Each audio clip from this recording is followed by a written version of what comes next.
this new year 2026 will be a year of bonding grace. Believing God that your family will turn around, changing your trials into testimonies, your mess into message of success.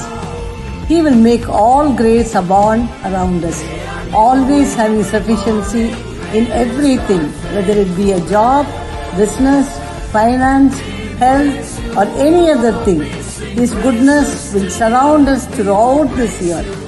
May God bless you all with blessings of favor, wisdom, and protection for you and your loved ones, wherever you go.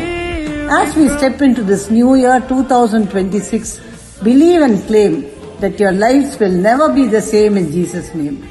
May Jehovah Jireh supply all our needs in every step of the way.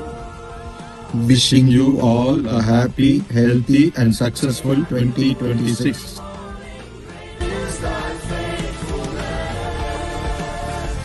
We praise you, Lord, we sing praises to you.